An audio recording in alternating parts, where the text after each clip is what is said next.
Hello बच्चों, नमस्कार, जय हिंद। कैसे हैं सभी लोग? उम्मीद करता हूं बहुत अच्छे होंगे और बेहतर क्लास अब आप लोगों की चलेंगी। जो 3 हुई वो भी अच्छी हुई और आज से हम लोग एप्लीकेशन में बंद हैं और जिस दिन हमारी फाइनल क्लास होगी उस दिन तक हम लोग साथ में रहेंगे। एक बंद कमरे वाली, बंद क्लास वाली फील आप लोगों को आएगी। यहाँ पर अब आप लोगों से मैं कुछ स्पेशल बात करना चाहूंगा, क्योंकि आप लोग सभी लोग पेड स्टूडेंट हैं। आप सभी लोग वो बच्चे हैं जो पैसा खर्च करके, चाहे वो कितना भी अमाउंट से, 500 कि 600 रुपए बहुत होते हैं एक उस फैमिली के बच्चे के लिए जो अपनी दिनचर्या के लिए, अपने खाने के लिए दिन भर मेहनत करते हैं। ठीक है, तो आप लोगों से मैं कुछ स्पेशल बात करूंगा। आप लोग पैसे देकर यहां पर आए हो, तो ये आपकी जिम्मेदारी है कि आप उस पैसे को जस्टिफाई करो। जस्टिफाई मतलब कि आप लोग पूरी ईमानदारी से पढ़ो और कोई भी क्लास मिस नहीं होनी चाहिए। जिस दिन आपके अंदर ऐसा रहे कि यार आज क्लास नहीं करता हूं, आज मैं थोड़ा थक गया हूं, आज मूवी देख के आता हूं, या फिर आज दोस्त की शादी है, ये उस दिन ये सोचना बैठकर कि आज आप अपने घर वालों के पैसों को बेकार कर रहे हो जो आपने यहां कोर्स में दिया है। और अगर ये बात आप दिल से सोचोगे तो शायद फिर कहीं जाने से डरोगे आप, क्योंकि क्लास मिस करना मतलब बहुत सारी चीजें पीछे छूट जाना। हम लोग अक्सर सोचते हैं कि बाद में आके कवर कर लेंगे, अगले दिन 2 क्लास कर लेंगे, कल की और आज का। वो कभी दिन आता ही नहीं है। मैं भी एक स्ट्रगलिंग दौर में रहा हूं, तैयारी के फील्ड में रहा हूं, तो मैं पूरे अनुभव के साथ बता रहा हूं कि जिस दिन आपकी क्लास छूटी, वो क्लास कभी रिकवर हो ही नहीं पाएगी। उसे अगर आप अगले दिन रिकवर कर भी रहे हो तो आप अगले दिन वाली क्लास को कॉम्प्रोमाइज कर रहे हो। पूरा ध्यान उस क्लास पर नहीं है, आधा आधा ध्यान आपने बांट दिया 2 क्लासों में। तो कोशिश करो कि आने वाले 3 महीने जो हम साथ में रहेंगे, 3 महीने तो लगभग रहेंगे, वो 3 महीने आप पूरा फोकस करके क्लास को दो। जो भी मैं आपको पढ़ाऊं उसे प्रॉपर तरीके से पढ़ो और ये वीर बैच आपके सिलेक्शन में रामबाण साबित होना चाहिए। मैं अपनी तरफ से 100% दूंगा। 20/20 क्वेश्चन के मटेरियल को देने की पूरी कोशिश करूंगा।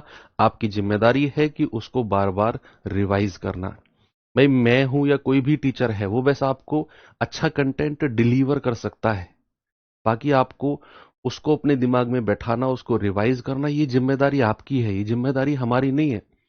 आपका रिवीजन, आपकी मेहनत, 2 घंटे 4 घंटे किसी सब्जेक्ट को देना, ये आपकी पर्सनल जिम्मेदारी बनती है। ठीक है, तो आज हम शुरू करते हैं अपनी 4th class. 3 class already YouTube पर हुई थी, जिनको एप्लीकेशन में अपलोड कर दिया गया था। और वर्कशीट रेगुलर करनी है आपको, रेगुलर। वीक में 5 दिन क्लास होंगी। सैटरडे संडे में ऑफ रखूंगा आपका, और उन सैटरडे संडे में आपको क्या करना है, 5 दिन की क्लास के क्वेश्चन जो मैं क्लास में कराऊंगा, उन क्लास के क्वेश्चन 5 दिन के सबसे पहले बिना सॉल्यूशन देखे, बिना सॉल्यूशन देखे, और उसके बाद 5 दिन की वर्कशीट। ये काम आपका 2 दिन का है। सैटरडे में खत्म कर लो, संडे में उसका फिर से रिवीजन कर लो, फिर अगले 5 दिन के लिए तैयार हो जाओ। वर्कशीट नहीं मिल रही, वर्कशीट कहां मिलेंगी, ऐसे सवाल प्लीज आप लोग मत करो। जहां आप ये क्लास देख रहे हो, ऊपर की 3 क्लास पड़ी हुई हैं, उन पे क्लिक करोगे, आपको 3 ऑप्शन व्यू पीडीएफ वगैरह के मिल जाएंगे। तो ये क्वेश्चन छोटे छोटे मत करो कि पीडीएफ नहीं मिल रही, वर्कशीट नहीं, वो सब डल रही है बच्चा। ठीक है, तो चलिए, कल मैंने आपको बताया कि componendo and dividendo, C and D rule के बारे में जरा हम देखते हैं। C and D rule, componendo and dividendo rule. क्या होता है सी एंड डी रूल बच्चे? अगर मान लो आपको कुछ ये वाला फॉर्मेट दिया हुआ है, a+b/a-b,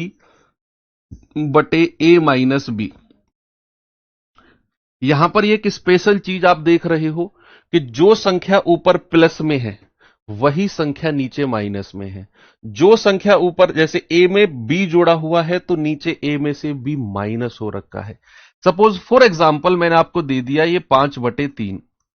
ये एग्जाम्पल के तौर पे मैं आपसे डिस्कस कर रहा हूं कि मान लो a प्लस बी बटे a माइनस बी, और कंपोनेंडो डिविडेंडो रूल की यही कंडीशन है कि आपको ये कंडीशन दी होनी चाहिए कि जो संख्या ऊपर प्लस में है वही संख्या नीचे माइनस में होनी चाहिए।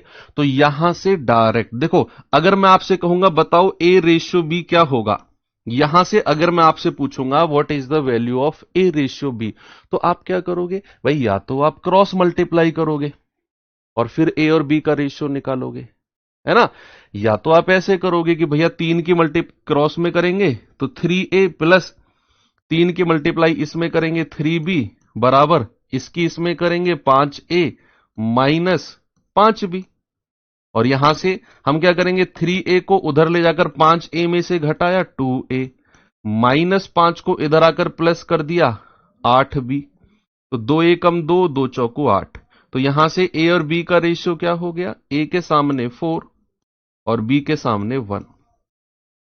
एक तरीका तो ये हो गया, लेकिन ये कंपोनेंडो डिविडेंडो रूल नहीं है, ये कंपोनेंडो डिविडेंडो रूल है। हां, एक चीज बड़ी फेमस है, बच्चे कहते हैं सर नोटिफिकेशन नहीं आ रहा क्लास का, तो जब तक नोटिफिकेशन नहीं आएगा तुम लाइव नहीं आओगे। तुम्हें पता है क्लास 10 बजे होती है, तो तुम्हारे लिए रोज मैं कार्ड छपवाऊं सौजन्य से, श्रीमान फलाना फलाना फलाना को आमंत्रित किया जाता है, रोज छपवा के लेके आऊं 10 बजे का कार्ड। जब तुम आओगे, तुम गांव की ताई की तरह क्यों हो रहे हो कि जब तक 2-3 बार न्योता नहीं लगेगा वो दावत में नहीं आएंगी ताई जी। ऐसी बातें क्यों करते, जब तुम्हें पता है 10 बजे क्लास शुरू होनी है मैथ्स की, तो नोटिफिकेशन का वेट क्यों कर रहे हो। मेरी क्लास एग्जैक्ट टाइम पर शुरू होती है, कोई एक आध दिन ऐसा रहेगा जिसमें आपकी क्लास एक आध मिनट लेट होगी, नहीं तो एग्जैक्ट टाइम सुबह 10:00 पर मेरी क्लास लाइव हो जाएगी, और हो जाएगी का मतलब हो जाएगी। अब आता है सीएनडी रूल, जब भी सेम संख्या ऊपर प्लस में हो वही संख्या नीचे माइनस में हो, तो हम लोग क्या करते हैं, हम लोग ए और बी का रेशियो डायरेक्ट यहां से बना सकते हैं। डायरेक्ट कैसे, आपको क्या करना है, ऊपर प्लस वाली संख्या नीचे माइनस वाली संख्या है, यहां से डायरेक्ट ए और बी का रेशियो कंपोनेंडो डिविडेंडो रूल कहता है एक बार 5 में 3 जोड़ दो, नीचे वाली संख्या जोड़ दो, और एक बार 5 में से 3 माइनस कर दो, नीचे वाली संख्या माइनस कर दो। तो कितना आ गया, 5 और 3 8, और 5 में से 3 गया 2, यानी कि 2 एकम 2 और 2 चौको 8। तो बच्चे यहां से ए और बी का रेशियो कितना मिल गया, 4:1 का। क्या वही रेशियो है जो हमने थोड़ी देर पहले 4 और 1 क्रॉस मल्टीप्लाई करके निकाला, यस और नो। ठीक है, एक एग्जांपल मैं और देता हूं आपको, जरा मुझे बताना x प्लस वाई बटे x माइनस वाई बराबर है 8/5। तो जरा मुझे बताना x और y का रेशियो क्या होगा, जल्दी से बताएंगे, what is the ratio of x and y। Comment नहीं देख पाओगे एप्लीकेशन में बच्चे, यही तो तुम्हें स्पेशल मिल रहा है एप्लीकेशन में, तुम्हारा ध्यान पढ़ाई पर हो, एक दूसरे के कमेंट पर ना हो, नहीं तो तुम करते चले जाओगे, हेलो फलाना जी कहां से हो, हेलो फलाना जी तुम कहां से हो, तुम मेरी बात नहीं सुन रही हो, तुम मेरी बात नहीं सुन रहे हो। यही चीजों से बचाने के लिए ही तो तुम्हारे कमेंट मेरे पास आएंगे, तुम सबके कमेंट मैं देख सकता हूं, तुम एक दूसरे के कमेंट नहीं देख पाओगे, तुम बस 3 महीने मेरा चेहरा देखोगे और ये बोर्ड पर लिखी हुई चीजों को देखोगे, मेरी आवाज सुनोगे। अब यहां पर देखो, सेम संख्या प्लस में है, सेम संख्या माइनस में है, तो यहां से डायरेक्ट आप x और y का रेशियो बनाओगे। एक बार क्या करना है, 8 में 5 जोड़ दो, और एक बार 8 में से 5 माइनस कर दो।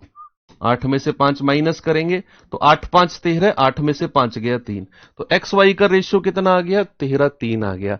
बच्चे अगर मैं आपसे कहूं कि 5x प्लस 3y बटे 5x माइनस 3y बराबर 10/3, क्या यहां से आप मुझे x और y का रेशियो बता सकते हो, what is the ratio of x and y।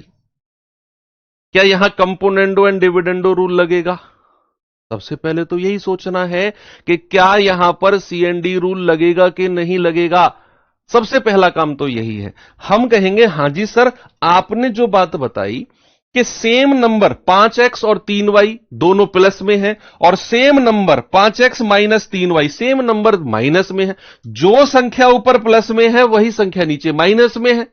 तो यहां हम CND रूल लगाएंगे और वो कैसे लगेगा, यहां पर हम कहेंगे 5x बटा 3y।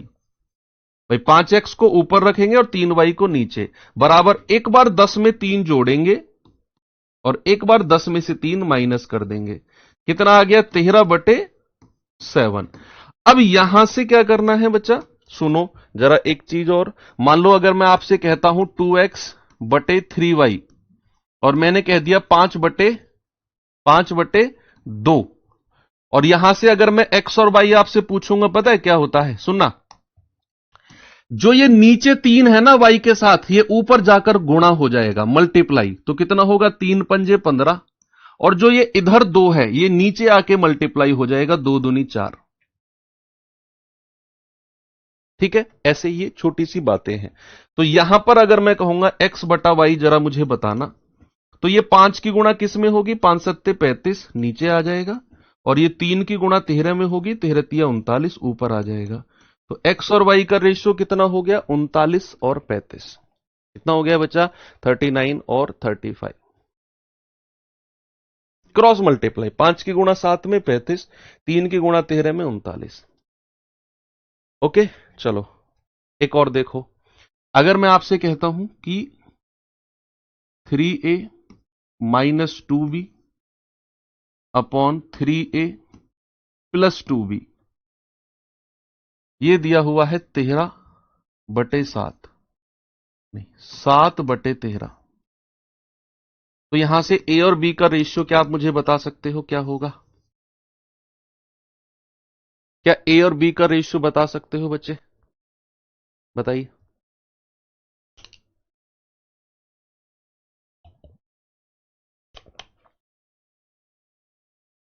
अरे उसमें कुछ भी नहीं है, देखो सुनो। अगर मैं आपसे कहता हूं 2/3 2a/3b बराबर, मान लो मैंने कहा 5/2, ऐसे बोल दिया। तो यहां से अगर मुझे a और b का रेशियो चाहिए ना, तो 5/2 तो ऐसे ही रहेगा। इधर जो 2/3 है ना, ये उधर जाकर पलट जाता है, ये 2 नीचे आ जाएगा, 3 ऊपर चला जाएगा, 3/2 ऐसे होता है। मैंने आपको क्रॉस मल्टीप्लाई में बता दिया कि 3 की 5 में गुणा कर दो, वही तो किया इसने भी। क्रॉस मल्टीप्लाई बता दिया 2 की 2 में कर दो, वही तो किया उसने भी। ये तो बिल्कुल 5वीं 4थी क्लास में पढ़ाया जाता है हमको, है ना। तो यहां पर आप अगर एक गलती कर रहे हो, एक गलती बच्चे सभी लोग कर रहे हो, आप सभी लोग यहां डायरेक्ट 3a/2b निकाल रहे हो, और आप कह रहे हो 7 + 13 और 7 - 13, ये तो माइनस में आएगा। ये गलत कर रहे हो आप। प्लस वाली संख्या ऊपर होनी चाहिए और माइनस वाली संख्या नीचे होनी चाहिए, ध्यान रखो ये बात। प्लस वाली संख्या ऊपर होनी चाहिए और माइनस वाली संख्या नीचे होनी चाहिए। तो यहां उल्टा दिया हुआ है, तो इसको ऊपर ले जाओ और इसको नीचे लेकर आओ, तो इधर भी पलट जाएगा, ये ऊपर चला जाएगा, ये नीचे आ जाएगा। तो अगर मैं इसको पलट के लिखता हूं 3a + 2b upon 3a - 2b, मैंने पलट दिया इसको, तो इधर भी पलट जाएगा, ये हो जाएगा 13/7। अब हम इसमें CND रूल लगाएंगे। अब हम कहेंगे 3a/2b बराबर, एक बार जोड़ो 13 + 7 और एक बार घटा दो 13 - 7। तो कितना हो गया, 13 × 7 = 20, और 13 में से 7 गया 6। अब आप क्रॉस मल्टीप्लाई कर दो, तो a/b कितना हो जाएगा भाई, 2 की मल्टीप्लाई क्रॉस में करेंगे 20 दूनी 40, और 3 की मल्टीप्लाई क्रॉस में करेंगे 6 तिया 18, 2 नाम 18, 2 से जाएगा 20 बार। तो a और b का रेशियो कितना आ गया, 20/9। कितना आ गया बच्चा, 20/9। बिल्कुल सही जवाब है। ओके, अब सवाल दिखाता हूं आपको मैं CND रूल के ऊपर। जरा इस सवाल को देखिए, बताइए मुझे। सवाल है कि 7x + y अनुपात 7x - y बराबर कितना है, 7:2, और आपसे पूछा है x/y। जितना भी समझ में आया हो, ऐसा तो नहीं है 0% आया हो, 2%, 5% तो बैटरी चार्ज हुई होगी, उतना अपनी रफ कॉपी में लिखो। वही 4% आगे बढ़ के 40 होगा, आगे बढ़ के 80 होगा, आगे बढ़ के 100 होगा। लेकिन अगर आप अपनी बैटरी जितनी भी चार्ज हुई है उसे फोन में लगाओगे ही नहीं तो फोन चलेगा कैसे? आप अपने फोन में बैटरी लगाओ, है ना? नहीं तो कछुआ चार्जर में अगर बैटरी चार्ज करते रहोगे तो बैटरी ब्लास्ट हो जाएगी। जो भी समझ में आता है उसे वहां तक करके रुक जाओ कि यार मुझे इस सवाल को सर ने बताया, एटलीस्ट मुझे ये तो समझ में आया कि सीएनडी रूल लगेगा या नहीं लगेगा। ठीक है, मुझे आगे नहीं पता कैसे करना है, रुक जाओ, सर बताएंगे, अगले सवाल में मैं और थोड़ा सा आगे बढ़ूंगा। यही प्रोग्रेस होता है। अब आप देखो इसे, क्या मैं इसको ऐसे लिख सकता हूं 7x प्लस वाई बटे 7x - वाई बराबर 7/2? ऐसे लिख सकता हूं क्या मैं इसको? अब आप देख रहे हो जो संख्या ऊपर प्लस में है वही संख्या नीचे माइनस में है। हां जी सर, सीएनडी रूल लगेगा, बिल्कुल लगेगा सीएनडी रूल। और सीएनडी रूल क्या कहता है? सीएनडी रूल क्या बोलता है बच्चा कि सर यहां पर 7x ऊपर लिख दो और y नीचे लिख दो। क्या करेंगे, एक बार 7 में 2 जुड़ेगा और एक बार 7 में से 2 माइनस होगा, तो 7 और 2 9 और 7 में से 2 गया 5। क्रॉस मल्टीप्लाई करेंगे, x और y की वैल्यू आ जाएगी। भाई 7 की गुणा नीचे करेंगे 5 में, 7 पंजू 35, और y के साथ तो कुछ नहीं है तो ये 9 ही रहेगा। तो x और y का रेशियो कितना आ गया? x और y का रेशियो आ गया आपका 9/35, यानी कि आप कहेंगे सर ऑप्शन नंबर ए। क्या कहेंगे बच्चा? 9/35। जो भी 10% पहले समझ में आया होगा, मैं गारंटी से कहता हूं बढ़ के वो 40% हो गया होगा इस सवाल में। अब अगले सवाल में 40% तक पहुंचना, फिर 40% के आगे मैं समझाऊंगा, उससे अगले सवाल में वो 40 बढ़ के 80 हो जाएगा। और इस तरीके से ये सवाल, ये टाइप आपको समझ में आएगा। कह रहा है 5x प्लस 3y बटे 5x माइनस 3y बराबर 7/3। सबसे पहले हमें यह डिसाइड करना है कि क्या यहां पर कंपोनेंडो डिविडेंडो लग सकता है या नहीं। यही डिसाइड करना है। क्या जो संख्या ऊपर प्लस में है क्या वही संख्या माइनस में है? अगर कंपोनेंडो डिविडेंडो रूल नहीं लगा तो फिर हमको भैया अपने ओरिजिनल यानी कि क्रॉस मल्टीप्लाई करके आंसर निकालना पड़ेगा, जो मैंने शुरू में समझाया। अब यहां पर जो संख्या प्लस में है वही संख्या माइनस में है। यस सर, सीएनडी रूल लगाएंगे, यानी कि 5x को ऊपर लिखेंगे और 3y को नीचे लिखेंगे, बराबर एक बार 7 में 3 जोड़ेंगे और एक बार 7 में से 3 माइनस करेंगे, तो 7 और 3 10, 7 में से 3 गया 4। अब यहां से हमें x और y चाहिए तो क्रॉस मल्टीप्लाई करेंगे। ये जो y के साथ है ना 3, इसकी ऊपर मल्टीप्लाई 10 में, 10 तिया 30, और जो ये 5 है ना इसी नीचे मल्टीप्लाई, 5 चौको 20। 0 से 0 काट दो, कितना आ गया? 3/2। यानी कि x और y का रेशियो कितना आ गया? 3:2 का आ गया। Option number B. कितना आ गया? Option number B. क्या सभी का आया? अगला सवाल तैयार हैं आप लोग? यस। इसका जवाब कौन बताएगा? आप लोगों में से ही सबसे पहले किसका जवाब आता है? आप कहेंगे x प्लस वाई अनुपात x माइनस वाई 5:1 है, तो x² प्लस y² अनुपात x² माइनस y²। जल्दी से बताएंगे भाई, मेरी तरफ मत देखो, ये भाई साहब ये लाल टी शर्ट, हाँ मेरी तरफ क्या देख रहे हो तुम? इतना खूबसूरत हूं क्या मैं जो सवाल से ज्यादा मेरी तरफ देख रहे हो तुम?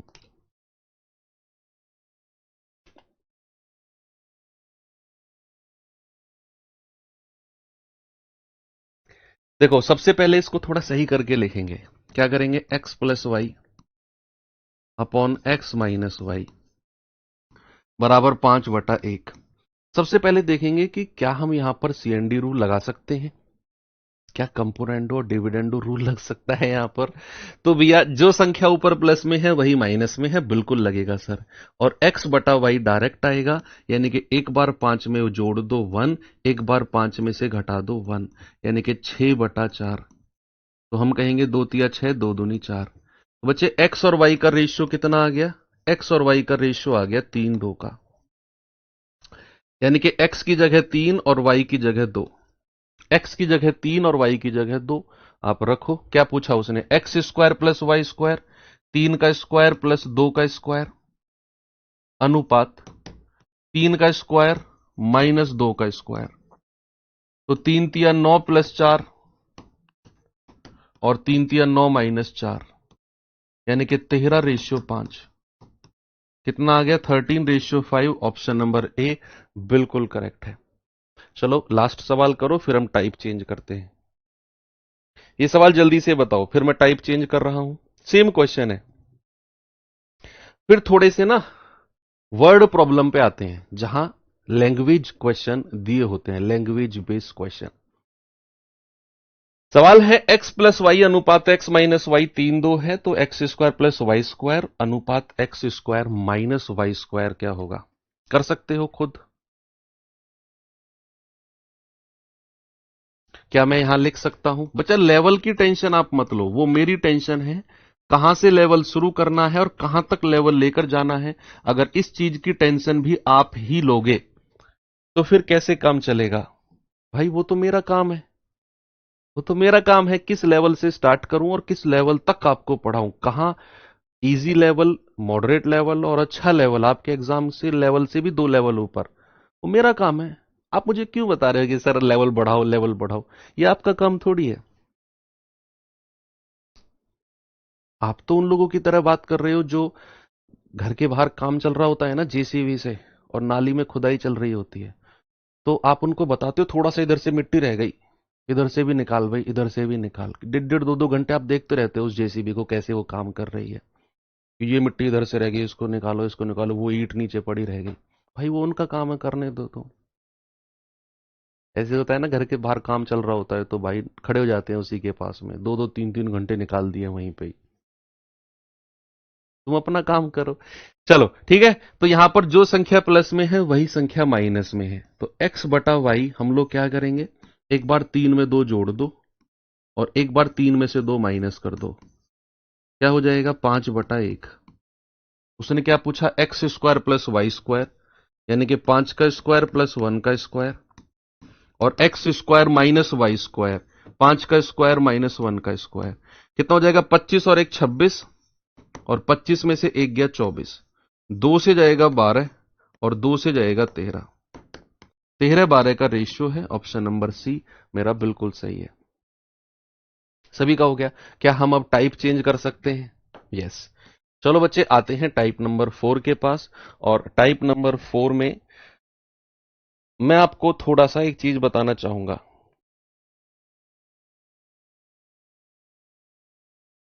थोड़ा सा एक छोटी सी थ्योरी है, अब हर टाइप पे आगे बढ़ेंगे ना, छोटी छोटी थ्योरी पढ़ते हुए जाएंगे। मान लो मैंने कोई संख्या, ओरिजिनल संख्या मैंने ली, भाई ए की वैल्यू है 25 और बी की वैल्यू है मान लो 15, ओरिजिनल वैल्यू है ये, और मैं आपसे कहता हूं ए रेशियो बी बताओ क्या होगा, ए रेशियो बी बताओ क्या होगा। आप कहेंगे सर 25 ए की जगह लिखो अनुपात और 15 बी की जगह लिखो। आपने लिखा, ओरिजिनल वैल्यू थी ये, ए के पास 25 रुपए, बी के पास 15 रुपए। मैंने कहा ए और बी के पास जो रुपए हैं उनका रेशियो बताओ। तो आपने कहा सर वो संख्या, अब इसको स्टैंडर्ड रेशियो में बदलना हमारी जिम्मेदारी है, मानक अनुपात में बदलना। तो हम क्या करेंगे, वो संख्या से इन दोनों को काटेंगे जिससे ये दोनों संख्या कट रही हो। तो क्या है वो संख्या, 5। भाई पहले 25 को मैं इस तरीके से तोड़ के लिखूंगा और 15 को मैं इस तरीके से तोड़कर लिखूंगा। अब जो इन दोनों में कॉमन संख्या है ना, उसको काट देंगे, तो हमारा रेशियो क्या आ जाएगा, 5:3। क्या आ जाएगा, 5:3। यानी कि वो कॉमन संख्या, सुनो मेरी बात, सामने देखो, वो कॉमन संख्या मैंने 25 और 15 में से निकाल दी जो इनमें से मैक्सिमम निकल सकती थी। जैसे 25 में से 5 निकल गया, 15 में से भी 5 निकल गया, तो यहां 5 बचा, यहां 3 बचा। तो 25 और 15 का रेशियो कितना आ गया, 5 और 3। यानी कि हमने जो बाहर निकाला वो कॉमन संख्या को बाहर निकाला, कॉमन संख्या है जिसको हमने बाहर निकाला दोनों संख्याओं में से। लेकिन अगर मैं आपको रेशियो दे दूं, सपोज मैंने कहा ए और बी का रेशियो है भाई 2 और 5 का रेशियो है, अब मैं आपसे कहता हूं बताओ ओरिजिनल संख्या क्या रही होंगी। यस और नो में जवाब देना। क्या आप कभी भी मुझे ओरिजिनल संख्या बता सकते हो? भाई यहां तो मैंने ओरिजिनल संख्या आपको दी, वास्तविक संख्या 25 और 15 है। मैंने कहा रेशियो बताओ, आपने तुरंत बता दिया चुटकी बजा के। लेकिन अगर मैं आपसे कहूं ए और बी का रेशियो 2:5 है, तो मुझे बताओ ओरिजिनल संख्या क्या रही होंगी? क्या कभी हम निकाल सकते हैं? नहीं। क्या पता कौन सी संख्या को ओरिजिनल से हटाया होगा इस 5 की तरह, तब जाकर ये रेशियो बनाओ। कुछ भी हो सकती है वो संख्या जिसको इन दोनों से हटाया होगा। भाई ओरिजिनल संख्या में कुछ भी हटाकर 2:5 का रेशियो बनाया होगा। अब हमें नहीं पता क्या है वो संख्या। यहां तो 5:5 हटा दिया हमने, हमें तो नहीं पता वो संख्या क्या है जो ओरिजिनल संख्या में से हटाया होगा तब जाकर 2:5 बना हो। तो क्या मैं उस संख्या को आर मान लूं?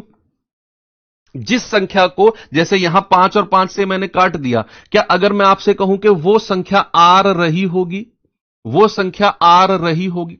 सपोज दैट, अब आर कहां से आया? ये मैंने माना है, ये मैंने अपनी तरफ से माना है कि माना वो संख्या आर है जिसको दोनों जगह से हटाकर 2 और 5 का रेशियो बना होगा। इसका मतलब है कभी भी किसी भी रेशियो को अगर आप ओरिजिनल संख्या में बदलेंगे तो उसमें एक आर अपनी तरफ से लगा दो, यह हमारा ओरिजिनल संख्या में बदल जाएगा। यानी कि अगर मेरा रेशियो 2:5 है तो मेरी ओरिजिनल संख्या रही होगी 2R एंड 5R। अब ये आर कहां से आया? आर ये वही संख्या है जो ओरिजिनल संख्या में से हटाकर हमारा 2 और 5 रेशियो बना होगा। ये आर वही संख्या है जो दोनों संख्या में से कटी होगी तब जाकर 2:5 रेशियो बना होगा। जैसे मैंने इधर समझाया कि 25 और 15 का जब मैंने रेशियो लिया तो 5 को दोनों तरफ से काटा, तो यहां पर आर भी वही संख्या है जिसको दोनों तरफ से काट के हमारा रेशियो 2:5 बना होगा। तो ये मेरी क्या बन जाएंगी? ये मेरी वास्तविक संख्या का रोल प्ले करेंगी। वास्तविक ओरिजिनल नंबर्स, इंग्लिश वाले बच्चे लिखेंगे ओरिजिनल नंबर्स, वास्तविक संख्या का रोल प्ले करेंगी ये 2R एंड 5R। अब सवालों में इन्हें कैसे लगाना है जरा देखते हैं। जरा सवाल देखेंगे एक बार। मैं बिल्कुल जीरो, कोई भी ऐसी चीज जो मुझे लगता है कि बच्चों को बतानी चाहिए मैं बता रहा हूं। हालांकि ये आर लगाने वाला, ये बताने वाला कॉन्सेप्ट थोड़ी था, लेकिन फिर भी बताया। आपसे कोई पूछने लगे, आर की जगह आप कुछ भी लगा सकते हो। ए टू जेड 26 लेटर है, A B C D, 2A 5A मान लो, 2B 5B मान लो, 2C 5C। भाई ये आर का मतलब ऐसा कुछ भी नहीं है कि आर का मतलब क्या है। ए से जेड तक कुछ भी आप मान सकते हो। आर मैंने इसलिए माना, आर का मतलब रेशियो होता है, बस मेरी मर्जी। आप ए मान लो, 2A 5A, अपने नाम का जो पहला लेटर है उसे मान लो।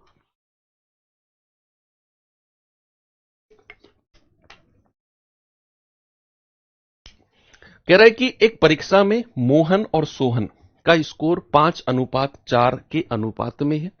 यदि कुल स्कोर 135 है तो बताओ मोहन का स्कोर कितना है? What is the score of Mohan?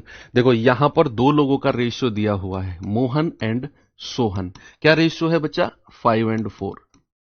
अब हमें नहीं पता कि मोहन का ओरिजिनल स्कोर कितना रहा होगा और सोहन का ओरिजिनल स्कोर कितना रहा होगा। मोहन का वास्तविक और सोहन का वास्तविक कितना रहा होगा नहीं पता हमें। तो क्या मैं ये, हां ये हमें पता है कि दोनों का टोटल हमें दे रखा है 135। दोनों का टोटल कितना दे रखा है? 135। लेकिन यह नहीं बताया हमें कि मोहन का टोटल और सोहन का टोटल कितना है। तो मैं अपनी तरफ से मान लूं कि मोहन का टोटल स्कोर 5R रहा होगा और सोहन का टोटल स्कोर 4R रहा होगा। ये मैं मान रहा हूं अपनी तरफ से कि मोहन का ओरिजिनल यानी कि वास्तविक स्कोर 5R और सोहन का वास्तविक स्कोर 4R। और कह रहा है कि टोटल 135 है। अगर मैं टोटल करता हूं तो 5 और 4 कितना होता है? 5 और 4 होता है 9R, और जिसकी वैल्यू हमें कितनी दे रखी है? 135। भाई टोटल 135 है ना, तो यहां से R कितना हो जाएगा? 9 एकम 9, 9 पंजे 45। आर की वैल्यू कितनी आ गई? आर की वैल्यू आ गई 15 यानी कि 15। अब जैसे ही आर की वैल्यू हमें मिली तो आपसे उसने बोला मोहन का स्कोर, तो मोहन का स्कोर कितना है? 5R। तो 5 और आर की जगह क्या रख दो? जो 15 आपने निकाला है। तो मोहन का टोटल कितना आ गया? 75। अगर आपसे कहेगा सोहन का टोटल कितना है? 4R, तो आर की वैल्यू कितनी है? 15 और 15 चौकू 60। आपसे उसने किसका पूछा है? मोहन का। तो मोहन का कितना हो गया? 75। ये 60 किसका है? ये सोहन का है। ये किसका है? 75 मोहन का। ओके, बहुत बेसिक क्वेश्चन है, बिल्कुल लैंग्वेज में बना के दे दिया वैसे। अभी तो वो और आगे चलेंगे। आपको मेरा पढ़ाने का जो ग्राफ होता है ना बच्चे, अक्सर वो ऐसे होता है, पहले ऐसे चलेगा और फिर बिल्कुल ऐसे धीरे धीरे धीरे धीरे ऐसे चलता है। ठीक है, कुछ लोगों का ग्राफ ये होता है, ये कुछ लोगों का सीधा ये ग्राफ होता है। मेरा ग्राफ ये है, पहले जमीन से जुड़ के चलो कुछ दिन, फिर धीरे धीरे धीरे धीरे ग्राफ बढ़ाओ पढ़ाने का। ओके, तो यहां तक, यहां से लेकर यहां तक कुछ बच्चे परेशान हो जाते हैं कि सर तो लेवल ही नहीं बना रहे यार, बिल्कुल जीरो पढ़ाए जा रहे हैं। लेकिन आप समझो, यहां के बाद अगर आप रुके तो फिर ग्राफ धीरे धीरे धीरे धीरे यहां तक जाएगा।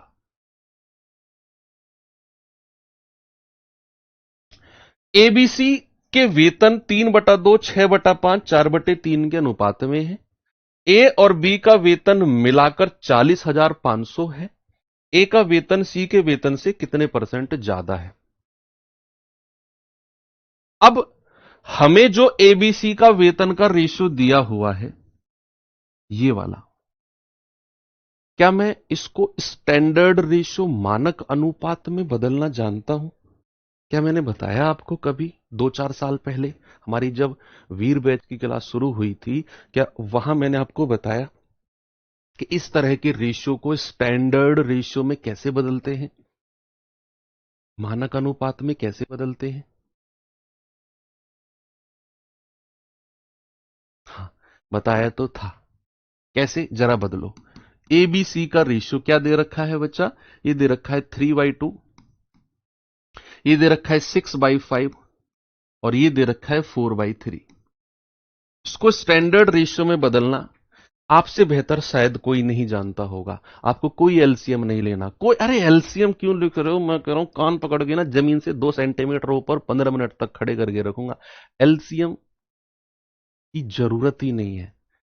आप क्या करो, ए का रेशियो निकालना है, ए के डिनोमिनेटर को छोड़ दो, बाकी दोनों को गुणा करो। 3×5 = 15 और क्रॉस में मल्टीप्लाई कर दो। 3×5 = 15, 15×3 = 45। बी का रेशियो चाहिए तो बी के डिनोमिनेटर यानी कि हर को छोड़ दो, बाकी दो की गुणा करो। 2×3 = 6 और 6 की 6 में गुणा कर दो 36। सी का रेशियो चाहिए, सी के हर को हटा दो, बाकी दो की गुणा करो। 2×5 = 10, 10×4 = 40। ये आ गया एबीसी का रेशियो। एलसीएम की क्या जरूरत थी तुम्हें? कुछ जरूरत नहीं थी। अब सवाल कहता है ए और बी का वेतन मिलाकर 40,500 है, तो ए का वेतन सी से कितने परसेंट ज्यादा है? देखो यहां परसेंटेज यानी कि परसेंटेज चैप्टर का जिक्र हुआ। अब हमें एबीसी, उसने बोला है ए और बी का टोटल 40,500 है। अब कुछ लोग क्या करेंगे, इसको 45R, इसको 36R, इसको 40R मान लेंगे, ओरिजिनल वास्तविक वेतन। फिर उसने बोला ए और बी का मिलाकर 40,500, ए और बी का टोटल करेंगे 40,500 के बराबर, वहां से आर की वैल्यू निकालेंगे, फिर एबीसी का अलग अलग। भाई उसने क्या आपसे अलग अलग वेतन पूछा? क्या उसने आपसे पूछा अलग अलग वेतन एबीसी का? नहीं, उसने पूछा ए का वेतन सी से कितने परसेंट ज्यादा है। तो हमें यहां एबीसी का वास्तविक वेतन निकालने की जरूरत ही नहीं है। जब हमसे उसने बात ही परसेंटेज में पूछ ली, तो हमें, हमारे पास जो रेशियो दिया हुआ है ना, हमारा काम रेशियो से ही चल जाएगा। हमारा काम रेशियो से ही चल जाएगा बच्चा। मैं आप, हालांकि ये परसेंटेज का कॉन्सेप्ट मैं थोड़ा सा आपको बताता हूं। सपोज अगर मैंने आपसे बोला कि ए जो है वो बी से, ए जो है वो बी से कितने प्रतिशत ज्यादा है, ए जो है वो बी से कितने परसेंट ज्यादा है। ज्यादा है। इस तरह का कॉन्सेप्ट जब भी आए, फॉर एग्जाम्पल अगर मैंने आपसे बोला, मैंने कहा 40 जो है वो 50 से, 40 जो है वो 50 से कितने प्रतिशत कम है। सवाल ने क्या पूछा कि 40 जो है 50 से कितने परसेंट कम है। तो आप क्या करोगे, आप ये देखो कि सर 40 कम कितना है 50 से, संख्या में सर ये तो 10 कम है। कितना कम है, 10 कम है। उसने प्रतिशत पूछा, तो जितना कम है उसे ऊपर रखो, और जिससे बोला है, उसने क्या बोला 50 से, उसको नीचे रखो और मल्टीप्लाई बाई 100। मैंने आपसे क्या बोला, ये कंडीशन हम परसेंटेज चैप्टर में पढ़ेंगे। ए बी से कितने परसेंट ज्यादा या कम है। फॉर एग्जांपल मैंने कहा 40 50 से कितने परसेंट कम है, तो पहले तो आपने इन दोनों का अंतर देख लिया। सर 10 कम है, वो 10 लिखो ऊपर, और नीचे हमेशा लिखो जिसके साथ से लगा होगा, 50 से, वो 50 नीचे और गुणा 100। परसेंटेज में हमेशा 100 से गुणा करते हैं, तो हम कहेंगे 50 दूनी 100 और 10 दूनी 20% कम है। 20% कम है। तो यहां पर अगर मैं इसी क्वेश्चन में आऊं, उसने बोला ए जो है वो सी से कितने परसेंट ज्यादा है, तो सी कितना है 40, ए कितना है 45, तो कितना ज्यादा है 40 से 45, सर 5 ज्यादा है। लेकिन उसने क्या पूछा, उसने पूछा कितने प्रतिशत अधिक है, तो 5 बटे और किसके, सी के वेतन से, जिसके साथ से लगा होगा वो नीचे लिख दो और गुणा 100। तो ये जाएगा 5 या 8 40, 2 दूनी 4, 2 से जाएगा, या 4 से काट दो, 4 दूनी 8 और 25 चौके 100। 25 बटे 2 यानी कि 25 को 2 से भाग दोगे तो 12.5 आ जाएगा। 25 को 2 से भाग दोगे तो 12.5 आपका सही जवाब होगा। ठीक है, बोलो।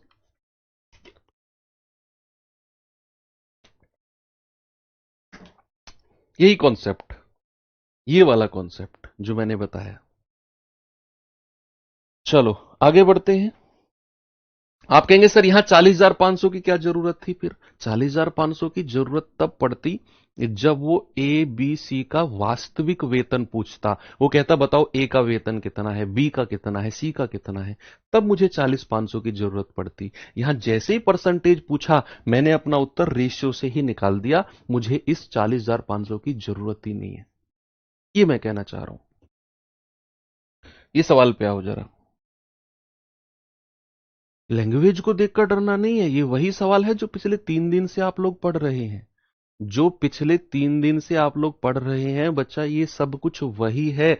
आपको नहीं समझ में आ रहा कैसे सवाल को करना है, आप मेरे कहने से बस सवाल को 3 बार पढ़ो, और आराम आराम से ऐसे करके कभी पढ़ लो, क्योंकि पढ़ने में स्पीड बहुत तेज होती है तुम्हारी। बिल्कुल आराम आराम से। 3 पदों का योगफल 12,580 है। इतनी स्पीड से पढ़ना है बस, और 3 बार पढ़ना है। अगर नहीं पता कैसे करना है, जिनको पता है वो एक बार करो और ट्राई करो। कोई जल्दबाजी नहीं है।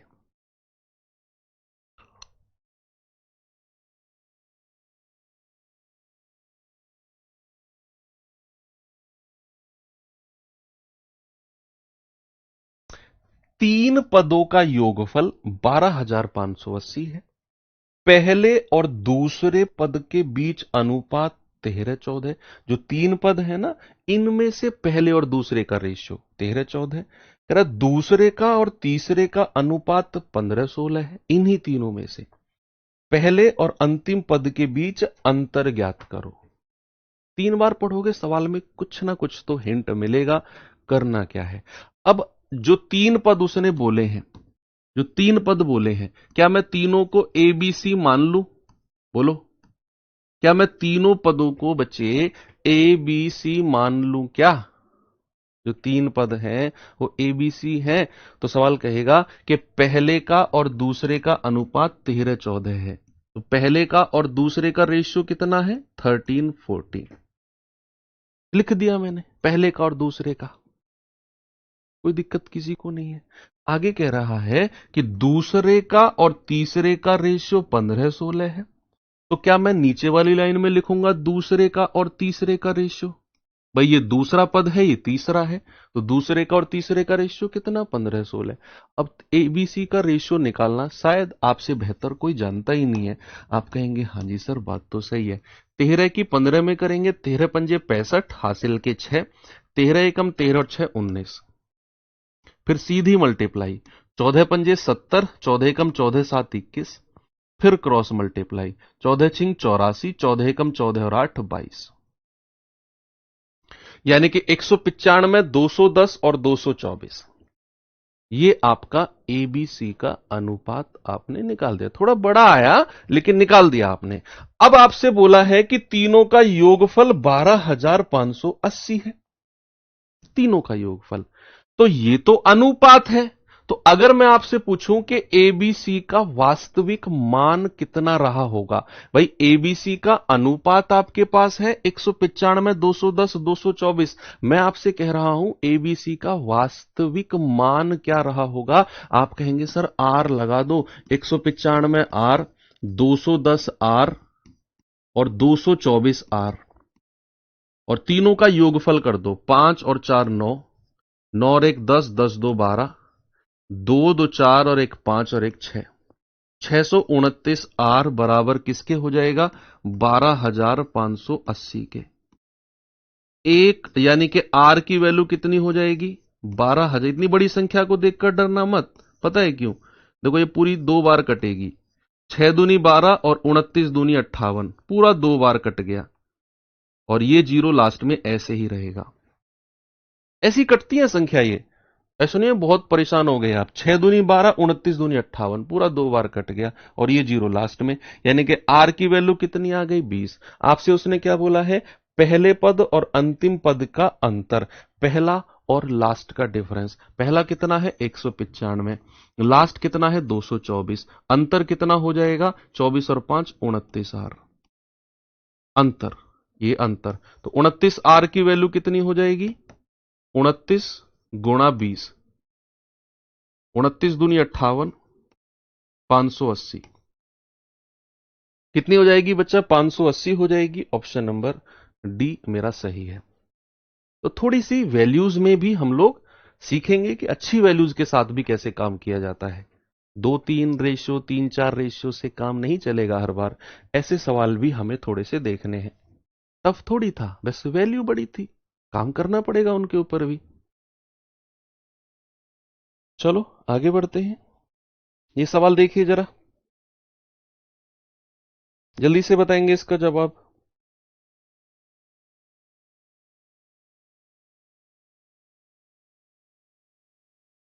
सवाल है कि तीन संख्याओं का योगफल 392 है, तीन का योगफल। यदि पहली का और दूसरी का अनुपात 2-3 है, तीनों में से पहली और दूसरी का, दूसरी और तीसरी का रेशियो 5-8 है, तो बताइए दूसरी संख्या कौन सी होगी? ये सिंपल है, ये तो सिंपल है। 3-4 क्वेश्चन है, ऐसे घबराओ मत, घबराओ मत। मुझे पता है कहां आपकी गाड़ी अटक सकती है और उसको निकालने के लिए कितना धक्का मुझे लगाना है। आप टेंशन मत लो। तो यहां तीन संख्या बोली उसने, तो तीनों संख्या को एबीसी मान लू मैं? बताओ, तीनों संख्याओं को मैं एबीसी मान लू? कह रहा पहली का और दूसरी का अनुपात 2-3 है।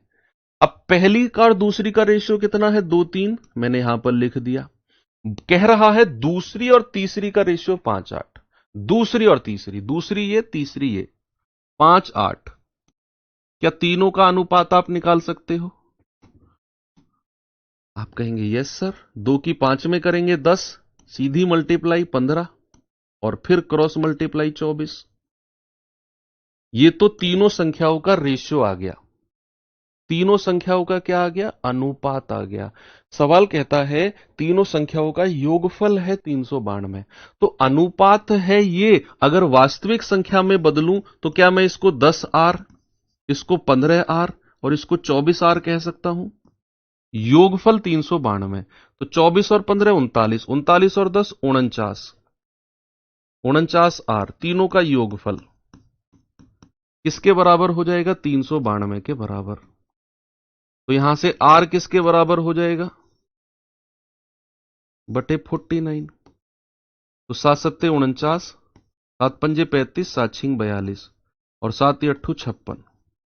आर की वैल्यू कितनी हो गई? 8।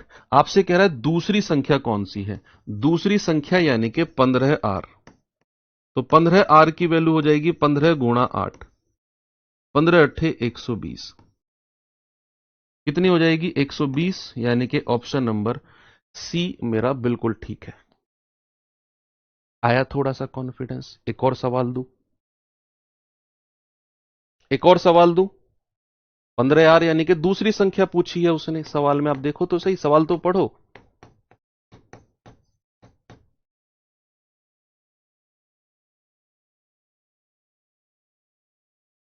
इस सवाल पे आना जरा।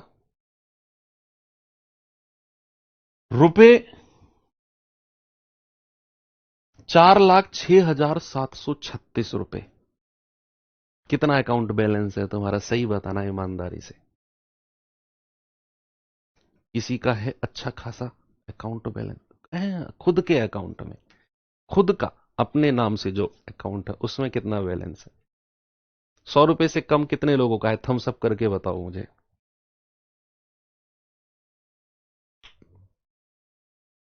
बहुत सारे लोग होंगे जिनके अकाउंट में 100 रुपए से भी कम होंगे।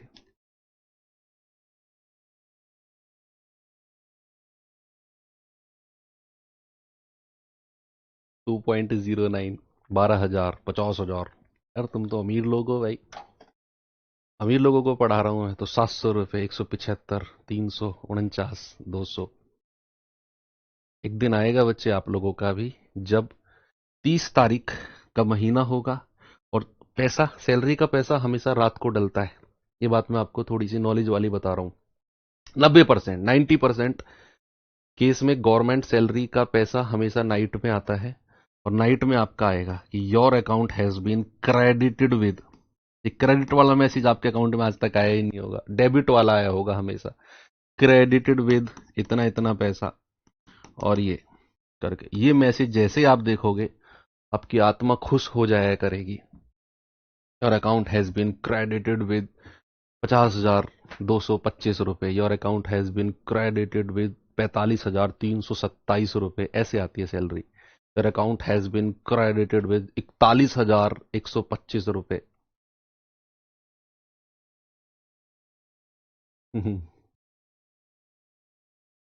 यस। कह रहा 4,06,736 को एबीसी के बीच विभाजित किया गया।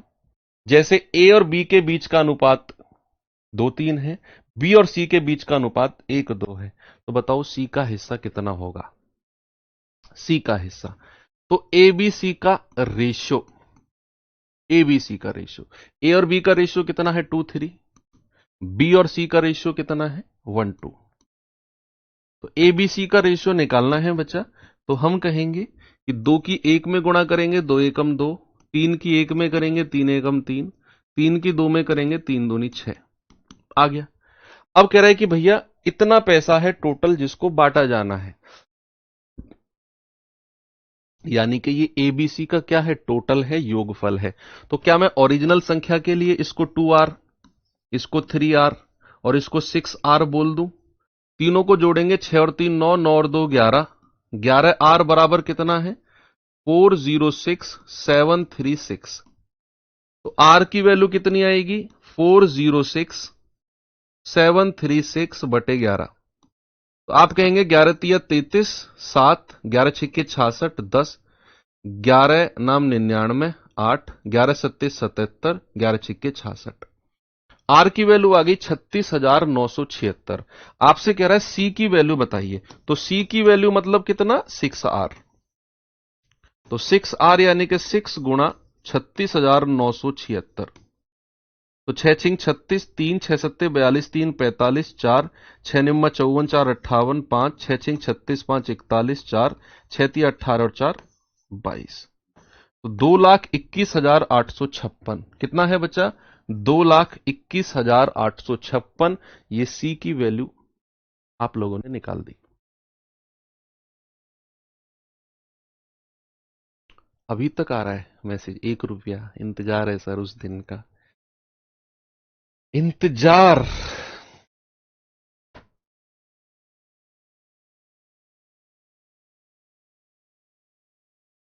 ओके। 49 की कुल राशि ए बी सी के बीच वितरित की जानी है। ए को बी से 5 रुपए ज्यादा मिलते हैं और बी को सी से 4 रुपए ज्यादा मिलते हैं। उनके शेयरों का अनुपात क्या होगा? ये अच्छा सवाल है। ये सवाल अच्छा है भाई। यहां अनुपात दिया ही नहीं है हमें। उसने बोला ही नहीं ए और बी का अनुपात, जैसे अभी तक पिछले क्वेश्चन में बोल रहा था। कह रहा था ए और बी का अनुपात इतना इतना है, बी और सी का इतना है। तो वहां मैं क्या कर रहा था, सीधा ए बी सी का अनुपात निकाल रहा था। यहां पर तो ऐसा कुछ है ही नहीं। यहां तो अनुपात पूछा है उसने। उसने बोला ए को बी से 5 रुपए ज्यादा मिलते हैं और बी को सी से 4 रुपए ज्यादा मिलते हैं। अनुपात कैसे बनाओगे? नहीं बन सकता अनुपात, यहां रेशियो बन ही नहीं सकता यहां पर। तो इस केस में बच्चा पार्टी हम क्या करें? हम ऐसे मानेंगे, ए बी सी यहां पर लिखा मैंने। जरा इस लाइन को 2 बार पढ़ो, मेरे कहने से 2 बार। कह रहा है ए को बी से 5 रुपए ज्यादा मिले, बी को सी से 4 रुपए ज्यादा मिले। एक बार और पढ़ो। ए को बी से 5 रुपए ज्यादा मिले और बी को सी से 4 रुपए ज्यादा मिले। तो सबसे लास्ट वाला बंदा कौन है? सबसे लास्ट वाला। आप कहेंगे सबसे लास्ट वाला बंदा तो सर सी है। मान लो सी के पास जो रुपया आया वो आर था। नहीं पता हमें सी को कितना पैसा मिला है। मान लिया हमने सी को जो पैसा मिला है वो आर है। अब इस लाइन को पढ़ना जरा। मैंने माना सी के पास जो पैसा है वो आर है। अब इस लाइन को पढ़ो। कह रहा बी को सी से 4 रुपए ज्यादा मिले हैं। एक बार और पढ़ो। बी को सी से 4 रुपए ज्यादा मिले हैं।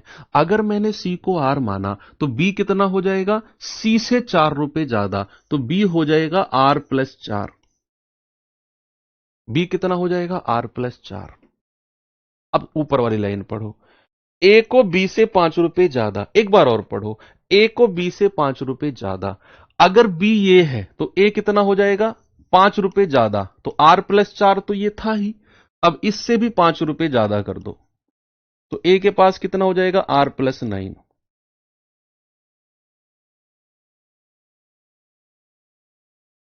Are plus 9। अब इन तीनों का योगफल 49 है तो तीनों को जोड़ेंगे। R plus 9 plus R plus 4 plus R बराबर किसके है? 49 के। तो आर आर आर 3R और 9 और 4 13 बराबर 49। तो 3R कितना हो जाएगा? 36।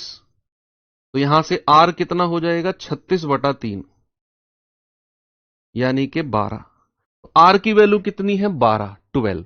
अब R की वैल्यू हमें मिल गई। उसने पूछा है तीनों का रेशियो। तो अब ABC का आप वैल्यू निकाल दो ओरिजिनल और उनका रेशियो बना लो। R की वैल्यू 12 है तो ये कितना हो जाएगा? 12 प्लस 9। R की वैल्यू 12 है तो ये कितना हो जाएगा? 12 प्लस 4 और ये 12 रहेगा। तो 12 और 9 21, 12 4 16 और 12। कहीं ऑप्शन देखना जरा होगा। 21 16 12। ये रहा ऑप्शन बी। ये इंपोर्टेंट क्वेश्चन नोट करना, इंपोर्टेंट सवाल है। यहां पर अनुपात दिया नहीं था, अनुपात बनाया हमने। उसने बोला बी को सी से 4 रुपए ज्यादा। सबसे लास्ट वाला बंदा सी है। मैंने मान लिया सी के पास आर रुपए गए हैं तो बी को सी से 4 रुपए ज्यादा, बी को मान लिया आर प्लस 4। ए को बी से 5 रुपए ज्यादा, बी के पास इतना था 5 और जोड़ दिया, ए का हो गया 5 और 4 9, आर प्लस 9। तीनों का योगफल 49 था। इन तीनों को जोड़ा तो 49, आर की वैल्यू 12 यहां रखी, अनुपात आ गया। रिपीट हो गया सवाल। ओके। ये वो क्वेश्चन है जो आपको खुद से करने हैं दोबारा। अब ये सवाल मैं आपको HW दे के जा रहा हूं। कल हम यहीं से शुरुआत करेंगे और ये टाइप का लास्ट क्वेश्चन है। इस टाइप का ये लास्ट क्वेश्चन है। कल हम अपने अगले टाइप नंबर 5 की तरफ बढ़ेंगे और धीरे धीरे धीरे धीरे हम लोग चीजों को आगे बढ़ाते चलेंगे। ठीक है। तो हर चैप्टर में 1-2 क्लास एक्स्ट्रा रहेंगी नॉर्मल से, है ना। जो नॉर्मल क्लासेस होती हैं मैं फर्स्ट बैच में अक्सर हर क्लास में रेशियो प्रोपोर्शन में मान लो 5 या 6 क्लास का मान लो सपोज चैप्टर है तो मैं इसमें 8 या 9 क्लास कराऊंगा। बहुत डिटेल में कर रहे हैं हम, बहुत आराम आराम से। इसके बाद मान लो कोई भी चैप्टर आएगा, मान लो उसकी नॉर्मल क्लास 3 क्लास है, लेकिन मैं उसमें कराऊंगा 4 या 5 क्लास। ओके, ताकि आपको दोबारा कहीं भी मैथ्स पढ़ने की जरूरत ना पड़े। ठीक है, तो यहां पर हो गया टाइम, मिलते हैं कल इसी time. Thank you, have a good day, जय हिंद।